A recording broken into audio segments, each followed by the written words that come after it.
បាទសួស្តីបងប្អូនបាក់សីកីឡាផ្លាដៃទាំងអស់គ្នាជាទីគោរពរាប់អានណាបងប្អូនណាបាទហ្នឹងបងប្អូនបាទថ្ងៃនេះត្រង់បាក់សីប្រយុទ្ធបាទរំដួលស្វាយរៀងណាបងប្អូនបាទមានជាវីដេអូថ្មីជូនបងប្អូនយើងកំសាន្តលេងមកគ្រាប់ទៀតហើយបងប្អូនបាទមកគ្រាប់នេះពិសេសមែនតើបងប្អូនបាទទើបតែកាត់សេហើយមកសេបារេបាំងភ្នែកហ្នឹងបងប្អូនបាទគីឡូ34បងប្អូនបាទគ្រាប់7បងប្អូនបាទជើងសឹកបាទជើងកាអំពៅបាទតារាមកគ្រាប់នេះបងប្អូនបាទគីឡូ34ណាបងប្អូនបាទដៃម្ដុំតែម្ដងបាទអានេះសេបារេឆ្វេងក្របភ្នែកអានេះខ្ញុំកាត់ហើយបងប្អូនបាទកាត់ហើយស្អាតណាបងប្អូនបាទប្រដាប់ប្រដាអីក្រាស់មកកាផ្លេបងប្អូនអើយបាទស្អាតណាមកគ្រាប់នេះយើងពីទូចង់ចែងប្រដាប់អីគឺទាស់ចិត្តទេមកគ្រាប់នេះបងប្អូនបាទស្អាតខ្ញុំថាស្អាតណាបងប្អូនបាទកាត់ហើយភ្នែកលៀនស្អាតចំពុះវែងបងប្អូនមានតម្រូវការមកគ្រាប់នេះបាទជួលប្រភេទកាស៊ីណូធំក៏បានដែរបងប្អូនបាទឬក៏តាមភូមិឬក៏បងប្អូនមានបំណងចង់យកទៅធ្វើបារអីមកកាផ្លេបងប្អូនបាទស្អាតណាមកគ្រាប់នេះបាទប្រដាប់ប្រដាទូអីចង់ចែងអីមកហើបអានេះប្រភេទឡាយស៊ីវយូនបងប្អូនបាទអានេះគ្មានឈាមជុំផនទេបាទប្រភេទឡាយស៊ីវបងប្អូនបាទហ្នឹងហើយបងប្អូនបាទសកាជើងអីក៏ស្អាតដែរបងប្អូនបាទមកគ្រាប់នេះ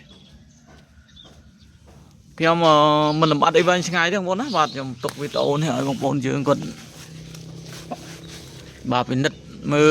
ប្រដាប់ប្រដាវាបាទប៉ុន្តែស្អាតណាមកគ្រាប់នេះបងប្អូនបាទ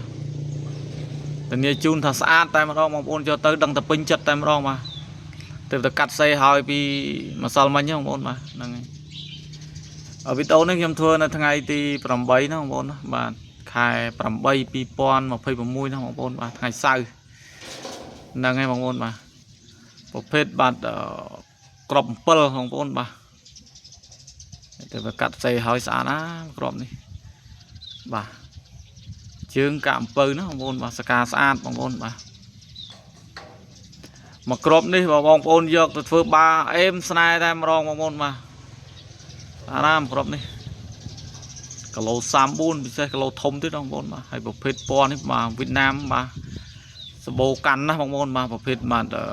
ក្រំ7ហ្នឹងបាទវៀតណាមគាត់កាន់តែពណ៌ហ្នឹងទេបាទជាប្រភេទមន់រឹងណាបងប្អូនបាទតម្លៃអាចចុចសារបាននៅក្នុងបាទ Telegram ណាបងប្អូនគឺ088 43 48 88ណាបងប្អូនបាទសម្រាប់លេខបើក Telegram ណាបងប្អូនបាទហ្នឹងហើយបងប្អូនក្បាលទូចបាទចំពុះវែងស្អាតណាបងប្អូនបាទក្របនេះបាទជាប្រភេទបាទឡាយស៊ីវណាបងប្អូនបាទហ្នឹងហើយបងប្អូនចង់ឆ្អែងប្រដាប់ប្រដាអីវាមកកាផ្លេទៅហ្មងបាទមកក្របនេះហ្នឹងបងប្អូនបាទវីដេអូមានតែប៉ុណ្្នឹងណាបងប្អូនបាទសម្រាប់បងប្អូនយើងចូលចិត្តនៅស្នេហានៅបាក់សីកីឡាបាទកុំភ្លេចបាទជួយចុចបាទពាក្យជីវទាំងអស់គ្នាបងប្អូនបាទដើម្បីទទួលបាននូវវីដេអូថ្មីនៅពេលខ្ញុំផលិតនៅពេលខាងក្រោយណាបងប្អូនបាទហ្នឹងអរគុណបងប្អូនគ្រប់លាជូនពរបងប្អូនយើងសំណាងល្អគ្រប់គ្នាបាទអរគុណបាយបាយ